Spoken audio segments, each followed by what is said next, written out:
स्वागत छ आजको यस विशेष व्याख्या अर्थात् एक्सप्लेनरमा। आज हामी विश्व अर्थतन्त्रलाई चलाउने र हाम्रो दैनिक जीवनलाई प्रत्यक्ष असर गर्ने तीनवटा ठूला आर्थिक प्रणालीहरू पुँजीवाद, साम्यवाद र समाजवादको बारेमा कुरा गर्दैछौँ। समाचारदेखि चिया पसलसम्म सधैँ सुनिने यी शब्दहरूको खास अर्थ के हो त? आउनुहोस् कुनै पनि राजनीतिक पक्षपात बिना एकदमै सरल तरिकाले यी अवधारणाहरूको चुरो कुरो बुझ्ने प्रयास गरौँ। ल अब आजको हाम्रो विषय सूची हेरौँ है त। सुरुमा हामी विश्वका प्रमुख राजनीतिक विचारधाराहरूबारे छोटो चर्चा गर्नेछौँ।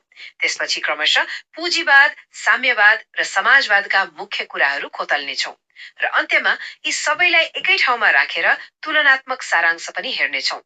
त्यसो भए सुरु गरौँ हाम्रो पहिलो खण्डबाट, प्रमुख विश्वव्यापी राजनीतिक विचारधाराहरू। वास्तवमा भन्ने हो भने नि मानव इतिहासको एउटा एकदमै रोचक र निरन्तर चलिरहेको द्वन्द्व छ, त्यो हो पूर्ण मानव समानता र व्यक्तिगत स्वतन्त्रता बीचको सङ्घर्ष। एकातिर सबै मानिसलाई समान बनाउने चाहना छ अनि अर्कोतिर व्यक्तिलाई आफ्नो सिप र मेहनत अनुसार अघि बढ्ने पूर्ण स्वतन्त्रता दिने चाहना। हाम्रो यो आधुनिक विश्व नै यही दुईवटा प्रतिस्पर्धात्मक विचारहरूको जगमा उभिएको छ। अब अगाडि बढौं हाम्रो दोस्रो खण्डतर्फ, पुँजीवाद, जहाँ स्वतन्त्रता र नाफाको कुरा आउँछ। पुँजीवाद भनेको मुख्यतया यस्तो प्रणाली हो जसले व्यक्तिगत स्वतन्त्रतालाई सबैभन्दा बढी महत्व दिन्छ। आजको अधिकांश विश्व अर्थतन्त्र यसैमा चलेको छ। यसको मुख्य कुरा के हो भने यहाँ राज्य वा सरकारको एकदमै कम हस्तक्षेप हुन्छ। व्यक्तिले आफ्नो मेहनतले जे कमाउँछ त्यो उसकै हुन्छ। बजारमा के बिक्छ र त्यसको मूल्य कति हुन्छ भन्ने कुरा सरकारले होइन, बजारको माग र प्रतिस्पर्धाले नै निर्धारण गर्छ। यो प्रणालीले नयाँ नयाँ सोच, कडा परिश्रम र प्रतिस्पर्धालाई जबरजस्त प्रोत्साहन गर्छ। तर यसको एउटा स्वाभाविक नतिजा पनि छ है। त्यो के भने यसले समाजमा सम्पत्तिको आधारमा धनी र गरिब बीचको एकदमै स्पष्ट वर्गीय विभाजन गरिदिन्छ। जससँग पुँजी र स्रोत साधन छ उनीहरू एकदमै छिटो अघि बढ्छन् अनि नहुनेहरू पछाडि पर्न सक्छन्। अनि यसको वास्तविक प्रभाव हाम्रो दैनिक जीवनमा कति गहिरो हुन्छ भन्ने कुरा सजिलै देख्न सकिन्छ। कसैको आर्थिक अवस्था कस्तो छ भन्ने कुराले सिधै उसको स्वास्थ्य र शिक्षा जस्ता अत्यावश्यक सेवाहरूमा पहुँच निर्धारण गर्छ। एकातिर उच्च स्तरका महँगा निजी अस्पताल र विद्यालयमा पहुँच भएको वर्ग हुन्छ भने अर्कोतिर सरकारी सुविधाहरूमा मात्र निर्भर रहनुपर्ने बाध्यता भएको श्रमिक वर्ग। यस प्रणालीभित्र लुकेका जोखिमहरूलाई पनि हामीले बिर्सन मिल्दैन। सम्पत्ति र नाफा कमाउने अनियन्त्रित दौडको कारण कहिलेकाहीँ समाजको अपार शक्ति केही मुठीभर मानिसहरूको हातमा मात्रै केन्द्रित हुन पुग्छ। यसले गर्दा बजारमा एकाधिकार अर्थात् मोनोपोली सृजना हुने र तल्लो वर्गका श्रमिकहरू मारमा पर्न सक्ने सम्भावना सधैँ रहिरहन्छ। अब ठ्याक्कै अर्को पाटोतर्फ लागौं है त। हाम्रो तेस्रो खण्ड छ साम्यवाद, जहाँ समानता र नियन्त्रणको कुरा आउँछ। ऐतिहासिक रूपमा हेर्ने हो भने साम्यवादको उदय नै पुँजीवादको प्रत्यक्ष प्रतिक्रिया स्वरूप भएको थियो। यहाँ एउटा एकदमै स्पष्ट भिन्नता देखिन्छ। साम्यवादले व्यक्तिगत सम्पत्ति कमाउने पुँजीवादी दौडलाई पूर्ण रूपमा हटाएर राज्यद्वारा निर्देशित पूर्ण समानताको लक्ष्य राख्छ। यसको मतलब यहाँ नाफा भन्दा पनि समानतालाई सबैभन्दा माथि राखिन्छ। यो परिभाषालाई सरल रूपमा बुझ्दा समाजको कुनै पनि व्यक्ति अर्को व्यक्तिभन्दा धनी वा गरिब नहोस् भन्नका लागि सम्पूर्ण सम्पत्ति र स्रोत साधन राज्यले आफ्नो अधीनमा लिन्छ। यहाँ मेरो व्यक्तिगत भन्ने केही हुँदैन, सबै कुरा हाम्रो अर्थात् राज्यको हुन्छ। एउटा वर्गरहित समाज निर्माण गर्ने यसको मुख्य ध्येय हो। यसको सीधा अर्थ के हो भने घाँस, बाँस, कपासदेखि लिएर स्वास्थ्य र शिक्षा जस्ता कुराहरू सरकारले नै सबैलाई समान रूपमा उपलब्ध गराउँछ। तर विचार गर्नुपर्ने कुरा के छ भने यो पूर्ण समानता प्राप्त गर्नका लागि राजनीतिक र बजार स्वतन्त्रताको ठूलो मूल्य चुकाउनु पर्ने हुन्छ।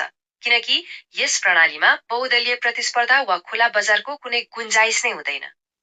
यसको इतिहासलाई सरसर्ती हेर्दा 1848 मा मार्क्स र एङ्गल्सले कम्युनिस्ट म्यानिफेस्टो प्रकाशन गरेदेखि 1917 को रूसी क्रान्ति र 1949 को चिनिया क्रान्तिसम्म यसको द्रुत विस्तार भएको पाइन्छ। तर रोचक कुरा के छ भने आधुनिक समयमा आउँदा 1978 पछि चीन जस्ता राष्ट्रहरूले आफ्नो कडा नियन्त्रणलाई विस्तारै खुकुलो पार्दै बजार अर्थतन्त्रका केही अंशहरूलाई अपनाउन थालेको हामी देख्न सक्छौं। अब हामी यो विश्लेषणको चौथो खण्डतर्फ प्रवेश गर्दैछौं, समाजवाद अर्थात् मिश्रित अर्थतन्त्र। यो एउटा यस्तो मध्यमार्गी बाटो हो जसले अघिल्ला दुवै विचारधाराका सबल पक्षहरूलाई एकै ठाउँमा ल्याउने प्रयास गर्छ। समाजवाद शब्द ल्याटिन भाषाको बाँड्नु वा साझेदारी गर्नु भन्ने अर्थबाट आएको हो। यसले व्यक्तिगत स्वतन्त्रताको चाहना र सामाजिक समानताको नैतिक आवश्यकता बीच ठ्याक्कै तालमेल मिलाउने प्रयास गर्छ। यसले न त अर्थतन्त्रलाई पूर्ण रूपमा खुला बजारको जिम्मा लगाउँछ न त राज्यको पूर्ण नियन्त्रण नै लाद्छ। समाजवादमा निजी व्यवसायहरू खोल्न र नाफा कमाउन मजाले छुट हुन्छ, तर कोही पनि चरम गरिबीको खाडलमा नपरोस् भनेर सरकारले बजारमा सक्रिय रूपमा हस्तक्षेप पनि गरिरहन्छ। अनि यो सबै एउटा लोकतान्त्रिक राजनैतिक संरचनाभित्रै रहेर सञ्चालन हुनु यसको सबैभन्दा मुख्य विशेषता हो। यो व्यवहारमा कसरी लागू हुन्छ त? सजिलो भाषामा भन्नुपर्दा धेरै कमाउनेहरूबाट बढी कर सङ्कलन गरेर त्यो सम्पत्तिको पुनर्वितरण गरिन्छ। यसो गर्नुको कारण के हो भने राम्रो शिक्षा र गुणस्तरीय स्वास्थ्य सेवा जस्ता आधारभूत मानव अधिकारहरू केवल कसैको ब्याङ्क ब्यालेन्समा मात्रै निर्भर नहोन्, समाजका सबै नागरिकले बाँच्न र अघि बढ्नका लागि समान अवसर पाउन सकुन्। यी तीनवटै अवधारणाहरू छुट्टा छुट्टै बुझिसकेपछि अब हाम्रो अन्तिम खण्डमा यी सबैलाई सँगसँगै राखेर तुलनात्मक सारांश हेरौं। यी तीन प्रणालीहरू बीचका मुख्य भिन्नताहरूलाई यसरी एकै ठाउँमा राखेर हेर्दा धेरै कुरा छर्लङ्ग हुन्छ। सम्पत्तिको स्वामित्वदेखि लिएर राज्यको भूमिका र मुख्य प्रेरक तत्त्वहरूसम्म यिनीहरूको जग नै बिल्कुल फरक छ। पुँजीवादमा नाफा मुख्य कुरा हुन्छ, साम्यवादमा समानता र समाजवादमा यी दुवै कुराको सन्तुलन। कस्तो गजबको भिन्नता होइन त? अझै यसलाई हाम्रो दैनिक जीवनसँग जोडेर हेर्ने हो भने चित्र झनै स्पष्ट बन्छ। पुँजीवादमा महँगा निजी अस्पतालहरू हुन्छन्, साम्यवादमा सरकारी अस्पताल मात्र हुन्छन्, अनि समाजवादले चाहिँ सरकारद्वारा नियमन गरिएको मिश्रित प्रणाली मार्फत सबैलाई समान पहुँच दिने वकालत गर्छ। कुनै पनि बिरामीले कस्तो उपचार पाउँछ भन्ने कुरा ऊ कुन प्रणाली अन्तर्गत बाँचिरहेको छ भन्ने कुराले सिधै तय गर्छ। तर यथार्थ कुरा के हो भने आजको यो जटिल र आधुनिक विश्वमा यी प्रणालीहरूको 100% शुद्ध रूप विरलै मात्र पाइन्छ। देशहरूले आफ्नो समय, परिस्थिति र आवश्यकता अनुसार यी विचारधाराहरूलाई निरन्तर परिमार्जन गरिरहेका हुन्छन्। एउटै किताबी विचारधाराको मात्रै कठोर पालना गरेर बस्नु आजको युगमा लगभग असम्भव नै भइसकेको छ। र अब अन्त्यमा एउटा गम्भीर प्रश्न, विश्वव्यापी समाज यसरी निरन्तर विकास हुँदै गर्दा हाम्रो अन्तिम लक्ष्य चाहिँ के हुनुपर्छ त? पूर्ण व्यक्तिगत स्वतन्त्रता, कडा आर्थिक समानता, वा समय अनुसार निरन्तर परिवर्तन भइरहने कुनै सन्तुलन? यो विश्लेषणलाई यहाँनिर टुङ्ग्याउँदै गर्दा भविष्यमा हामी कस्तो समाज निर्माण गर्न चाहन्छौँ भनेर सोच्न म यहाँहरूलाई नै छोड्छु, किनकि यो प्रश्नको उत्तरले नै हाम्रो भविष्य तय गर्नेछ।